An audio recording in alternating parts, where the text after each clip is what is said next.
Ha llegado el momento de mirar hacia adelante en una visita anticipada de lo que hay más allá del universo mecánico. Tengo una maravillosa historia para contarles un poco más tarde, pero antes me gustaría despertarles la curiosidad. No sé si se acuerdan de que hace algún tiempo les leí una carta que Albert Einstein escribió en 1912 a su amigo Arnold Sommerfeld.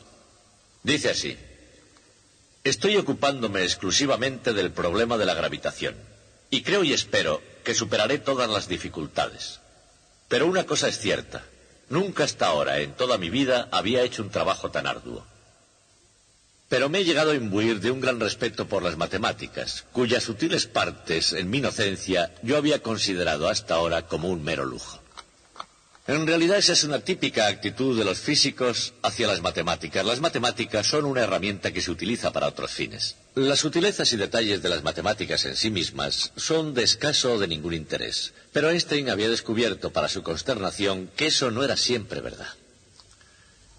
El fundamento matemático de la teoría general de la relatividad de Albert Einstein era algo llamado cálculo tensorial, que ya había sido elaborado 10 o 15 años antes por dos matemáticos italianos, uno de ellos llamado Tullio Levi-Civita.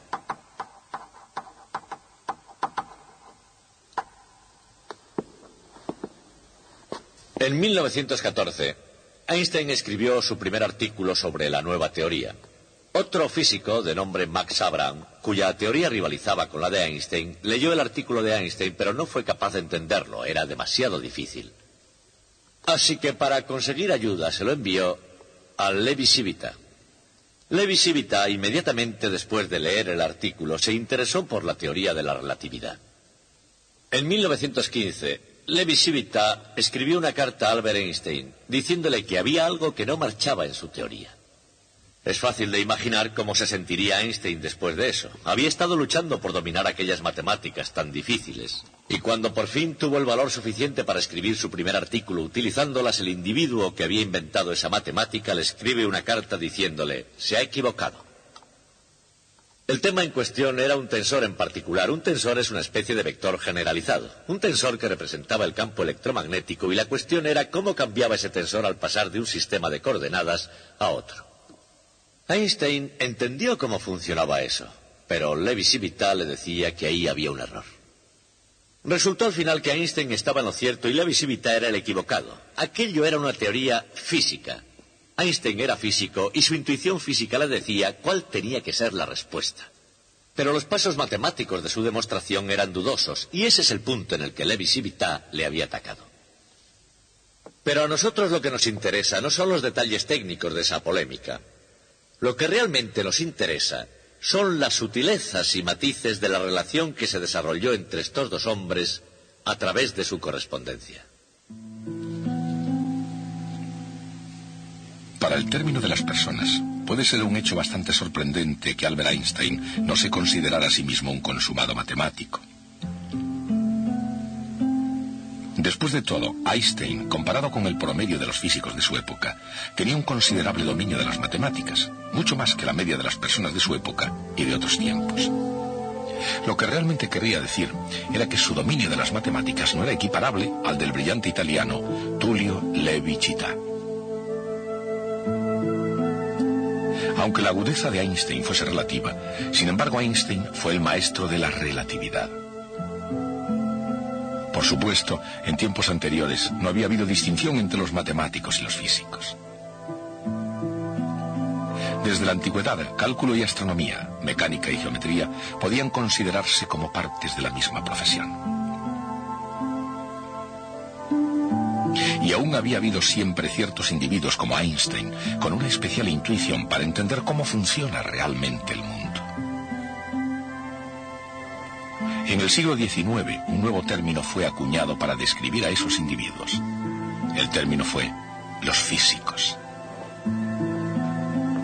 Pero incluso antes de tener su nombre propio, la ciencia de la física había dado un gran avance gracias a dos individuos cuyo dominio de las matemáticas no es que fuese pequeño, es que era virtualmente inexistente.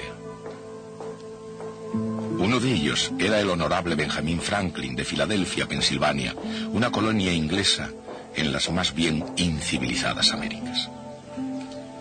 Y el otro, que nació más o menos en el tiempo en que Pensilvania dejó de ser colonia de nadie, se llamaba Michael Faraday.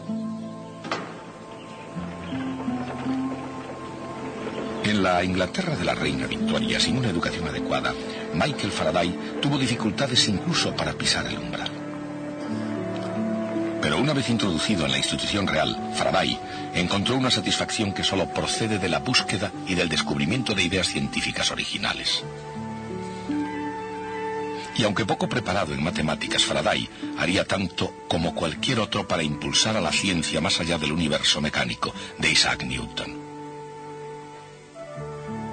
Las leyes de la mecánica de Newton, junto a su teoría de la fuerza de la gravedad, habían convencido al mundo de la ciencia de que el mundo podía ser entendido con medios racionales.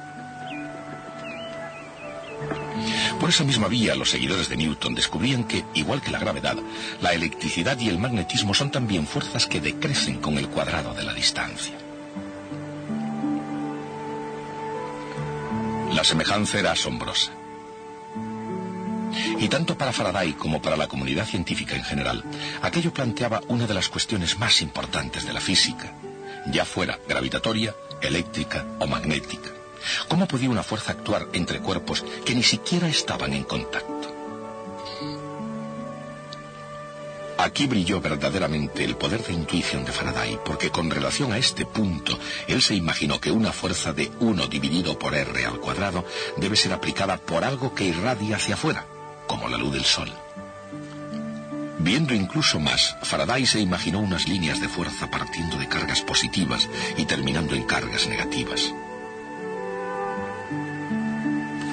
Y allá donde fueran, que es como decir, por todo el universo, llevaban el poder de atraer o repeler. Y la idea de Faraday se formó de las fuerzas magnéticas. No era menos viva que su percepción de la electricidad. Y un día, esas visiones de Michael Faraday llegaron a ser la imagen del campo eléctrico y del magnético.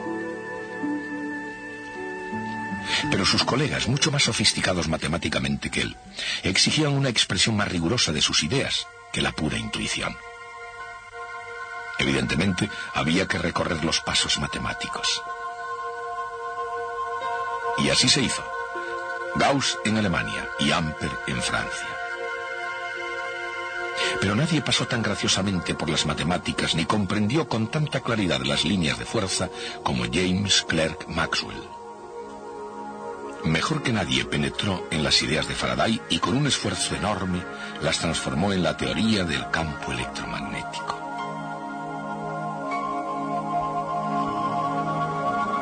Las 4 leyes de los campos eléctrico y magnético son tan válidas hoy como el día en que las escribió James Clerk Maxwell.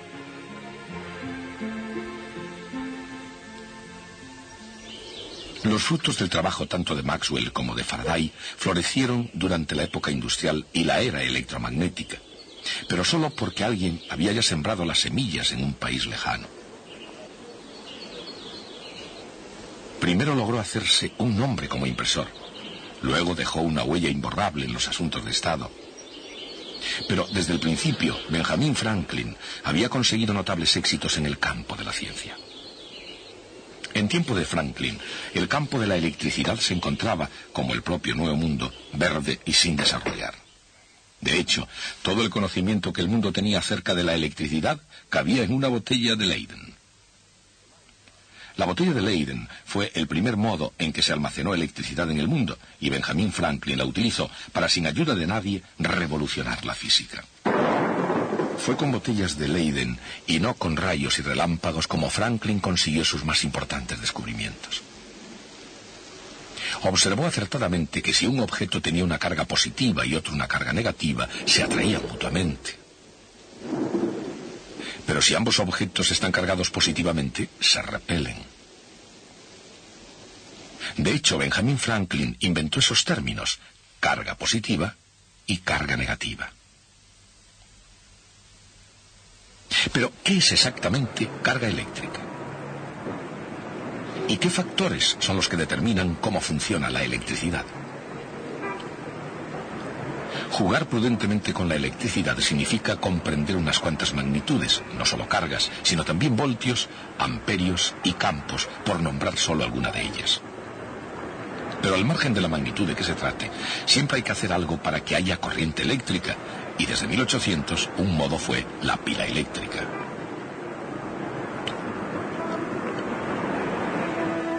Giuseppe Galvani fue el primer neurobiólogo del mundo, y todo comenzó al hacerse una simple pregunta. ¿Cómo puede un anca de rana, sin estar pegada a la rana, tener una reacción tan fuerte a un impulso eléctrico tan pequeño? Su colega Alessandro Volta dio con la respuesta, y al mismo tiempo que la elaboraba, inventó también la pila eléctrica. Por supuesto que se ha recorrido un largo camino desde que Volta hizo su pila voltaica con varios metales separados por trozos sueltos de paño, arcilla y casi todo lo que tuviera a mano y estuviera húmedo. Pero aunque la pila podía hacer fluir la electricidad, para mover las ruedas del comercio y la industria se requería algo considerablemente más potente.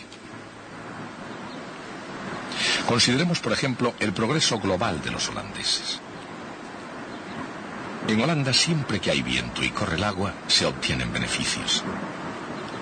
Y esa fuente de energía fue acogida por todo el mundo occidental como la tendencia del futuro.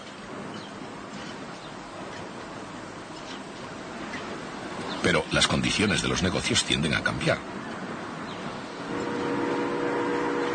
Y dieron un cambio con la llegada de la máquina de vapor. Exactamente al mismo tiempo en la historia, el carbón se incorporaba a la ecuación de las fuentes de energía y de la potencia industrial. El carbón demostraba ser más de fiar que el viento y más fácil de transportar que el agua. Pero un elemento diferente iba a introducirse enseguida en la escena del poder industrial, la electricidad, y nadie sabía más de eso que Michael Faraday. Había inventado un aparato que daba vueltas debido al campo magnético creado por una corriente eléctrica. Ese fue el primer motor eléctrico del mundo. Pero Faraday fue mucho más lejos. Si una corriente eléctrica crea magnetismo, pensó, ¿podría un campo magnético crear electricidad? A modo de respuesta, Faraday descubrió la inducción electromagnética. Aumentando o disminuyendo la corriente en un circuito eléctrico, el campo magnético variable que creaba inducía una corriente en un segundo circuito. Y esa idea sugeriría a un hombre posibilidades sin límite. Su nombre era Nikola Tesla. Dando un giro ingenioso al descubrimiento de Faraday, Tesla llegó a América para crear una vasta red de potencia eléctrica y hacer girar como una dinamo a la edad moderna industrial. En teoría, la teoría de la corriente alterna, era una tarea sin dificultades para Tesla. Pero en la práctica, Tesla se encontró con la más fuerte resistencia en todo el panorama americano. Thomas Edison parecía ser la fuerza oculta detrás de cualquier idea brillante bajo el sol. El fonógrafo, la cámara de cine, la cinta perforada y, cómo no, la bombilla.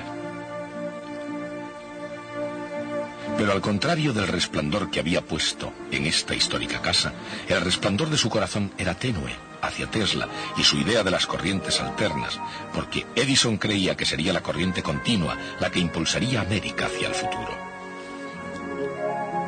Pero la así llamada guerra de las corrientes no fue la única controversia que se producía a finales del siglo XIX. Era el año 1887, el lugar Cleveland, Ohio. Y el experimento, el desconcertante experimento de Michelson y Morley, fue diseñado para detectar el movimiento de la Tierra a través del éter luminoso, un medio que era considerado portador de la luz desde el Sol a la Tierra. Los métodos habían sido concebidos por Albert A. Michelson, y ningún experimento en la historia se había pensado mejor ni ejecutado con más esmero. Al menos desde los tiempos en que Galileo se ocupaba de alguna idea científica. Galileo decía que si algo no se interponía en el camino de un objeto en movimiento, éste seguiría en movimiento. Eso era la ley de la inercia. y significaba que no había un estado absoluto de movimiento, ni tampoco un estado absoluto de reposo. Y entonces Michelson se puso a refutar ese hecho. Él era el mejor y más brillante, el primer físico americano galardonado con el premio Nobel, y falló en su intento. Por supuesto que no encontrar el movimiento absoluto de la Tierra no fue el único fallo en la historia de la ciencia, pero sí absolutamente el más brillante. Por una razón, porque eso significaba que todos los observadores medirían la misma velocidad de la luz, independientemente de su propio movimiento. Y si la velocidad de la luz es la misma para todos los observadores, sería imposible explicar el propio movimiento a partir de esa medición. Si eso era verdad, al hablar del tiempo y del espacio, los hombres podrían despedirse de la sabiduría convencional. Eso no cambiaría los horarios de los trenes, nada tan mundano como eso. Pero alguien estaba volviendo a escribir el itinerario de la física. Estaba a punto de descarrilar todo aquello que el mundo había dado por sentado: pasado, presente y futuro. Este hombre había sido un estudiante relativamente mediocre, quizá porque el trabajo era o demasiado duro o demasiado fácil, o porque sus puntos de vista fueron desde el principio demasiado poco convencionales. Su vida durante un cuarto de siglo transcurrió sin ningún incidente, al menos en la superficie.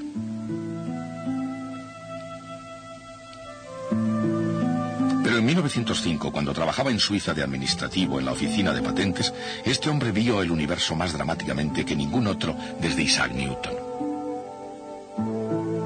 Era Albert Einstein, y la relatividad de su forma de ver las cosas cambió el significado del tiempo y del espacio.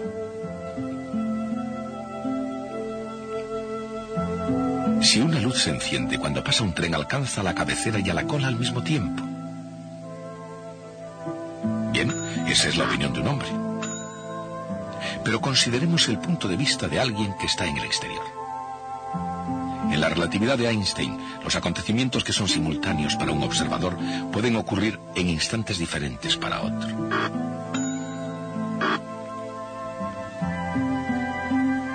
Y para ver los dos puntos de vista juntos, se requiere la combinación del espacio y el tiempo en un único continuo cuatridimensional. Contemplando al mundo nuevamente como nadie lo había hecho hasta entonces, Albert Einstein vio que, para cualquier observador en reposo, un reloj en movimiento se debe de hecho atrasar, y que las reglas en movimiento se contraen.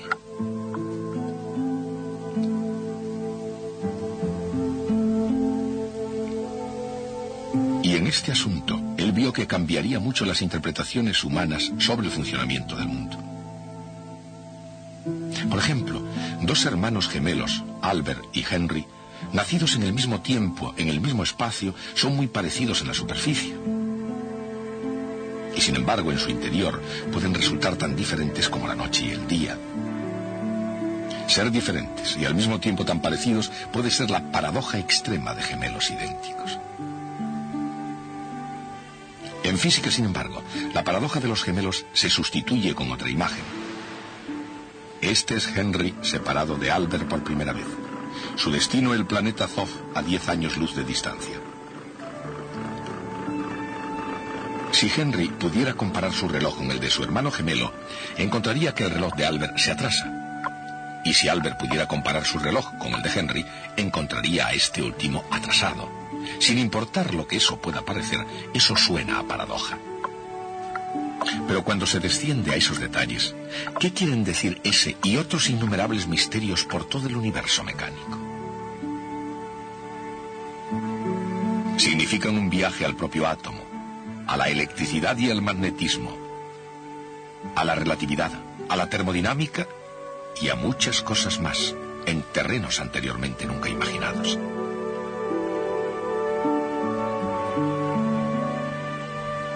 Es un campo donde incluso las leyes de Isaac Newton tuvieron que dejar paso a nuevas ideas mucho más profundas que hicieron nacer una nueva ciencia. Una ciencia que sería denominada mecánica cuántica. En conjunto es una aventura llamada el universo mecánico y más allá. Y más allá de toda otra cosa, desde el principio hasta el final, es la historia no solo de las leyes y principios, sino de las personas que las descubrieron. Muy bien. Volvamos ahora de nuevo a Einstein y Lévy-Civita. La primera carta que les mencioné de Lévy-Civita a Albert Einstein es una carta que ya no existe. A decir verdad, de toda la correspondencia tenemos todas las cartas escritas por Einstein y ninguna escrita por Lévy-Civita, con una sola excepción por razones que luego comprenderán. Y esto es así porque Lévy-Civita era un matemático meticuloso que guardaba cuidadosamente todas las cartas que recibía. Pero Albert Einstein, que tenía otro tipo de carácter, tiraba todo a la papelera. Y, sin embargo, es fácil de reconstruir toda la correspondencia solo con las cartas que tenemos escritas por Einstein. Otra cosa es que la correspondencia fue muy intensa. Muchas cartas cambiaron de manos en un tiempo muy corto. Tan deprisa que hoy día no hubiera sido posible porque el servicio de correos no es muy bueno que digamos, pero en 1915 era otra cosa. Así que no tenemos la primera carta, pero sí la primera respuesta. Einstein contesta aquí a Lévy-Civita que le había escrito criticando su trabajo. Einstein escribe: Apreciado colega, me ha causado gran alegría su meticulosa atención a mi trabajo. Ya puede imaginarse que escasamente se da que alguien con una perspectiva independiente y crítica se interese en detalle por este tema. Cuando vi que su ataque iba dirigido a la prueba más importante de mi teoría, adquirida con chorros de sudor, me alarmé un tanto. En particular al saber que usted domina esos conceptos matemáticos mucho mejor que yo. Pero después de una minuciosa consideración, creo no obstante que soy capaz de mantener mi prueba. La segunda carta de Einstein a Lévy-Civita está fechada exactamente 12 días más tarde. En esta carta ya se empieza a ver el comienzo de la relación que se va desarrollando entre los dos hombres. Escribe: Me gustaría mucho que la próxima vez me escribiera en italiano. Cuando yo era joven pasé medio año en Italia, y en ese tiempo tuve el placer de visitar la encantadora y pequeña ciudad de Padua. Lévy-Civita era profesor de la Universidad de Padua. Continúa: aún disfruto cuando utilizo la lengua italiana y, por otra parte, no reuniría valor suficiente para escribirle en italiano, ya que resultaría demasiado tosco y poco claro. Bien, no hay duda de que Einstein estaba interesado en recibir una carta en italiano para disfrutar con su lectura, pero estaba haciendo algo más. Quería conquistar a Lévy-Civita. En la siguiente carta de Einstein podemos ver ya los resultados. Dice: Mi querido colega, acabo de recibir su carta de fecha de 23 de marzo, escrita en ese italiano tan familiar para mí y que tanto he echado de menos. No creo que usted sea capaz de imaginar cuánta alegría me produce recibir una carta escrita en genuino italiano. Al leerla, los bellos recuerdos de mi juventud vuelven a cobrar vida. Y en la línea siguiente podemos ver que Lévy-Civita sabía cómo jugar con la misma baraja, porque Einstein sigue diciendo: sus cartas son en extremo agradables, y me felicita amablemente para que cuando yo lea sus nuevas objeciones no tenga que poner mala cara. Y es en la siguiente carta donde nos enteramos por qué existe una de las cartas escritas por Lévy-Civita a Einstein. Einstein escribe: He recibido su carta del 28 de marzo, 5 días después, y me ha interesado extraordinariamente. Durante 1 día y medio estuve pensando sin interrupción, hasta que claramente comprendí cómo era posible armonizar su ejemplo con mi prueba. Le adjunto nuevamente su carta para poder referirme a ella sin que haya demasiadas dificultades para usted. Por eso tenemos hoy esa carta. Carta en la que se escribe una de las postdatas más bonitas de cualquier correspondencia científica. Einstein dice: jamás había tenido una correspondencia tan interesante como esta. Tendría que ver con qué ansiedad espero sus cartas. Desgraciadamente, todo esto tuvo lugar en la primavera del año 1915. Poco tiempo después, Italia y Alemania estaban en guerra y no hubo modo de que Einstein y Lévy-Civita intercambiasen más cartas. Durante 2 años, ninguno de los dos escribió al otro, hasta que en 1917 Lévy-Civita recibió una tarjeta postal de Einstein desde Suiza. La tarjeta decía: a mi llegada encontré sus nuevos e interesantes trabajos y me los llevé conmigo enseguida para poder estudiarlos aquí con tranquilidad. Admiro la elegancia de su método de cálculo. Debe ser muy hermoso cabalgar por esos campos sobre el caballo de las verdaderas matemáticas. mientras que los que son como nosotros tenemos que hacer nuestro camino a pie. Y todo cuando estos dos hombres no se habían visto nunca, pero se deduce claramente de su correspondencia que desde el comienzo la controversia había perdido su importancia para ellos. Todo lo que deseaban era tener una excusa para seguir escribiéndose, cosa con la que ambos gozaban. Por fin se conocieron personalmente en 1921. Einstein fue invitado a ir a Bolonia a dar una serie de conferencias, bastante después de haber terminado la guerra, claro. Más tarde, Einstein fue a los Estados Unidos, donde vivió en Princeton. En 1936 invitó a Levi Civita a Princeton, y allí pasaron un año juntos. Pero en aquel tiempo, el mundo había empezado a enloquecer de nuevo, y las nubes de la guerra se estaban formando una vez más. Levi Civita regresó a Italia, y en 1938, cuando el gobierno fascista italiano aprobó las leyes racistas, Levi Civita, que era judío, fue desposeído de su cátedra y expulsado de todas las sociedades científicas. Finalmente, murió aislado del resto del mundo científico en su apartamento de Roma en 1941. Cuando más tarde alguien preguntaba a Albert Einstein qué era lo que más le gustaba de Italia, solía responder: los spaghetti y Levi Civita. Hasta el próximo día.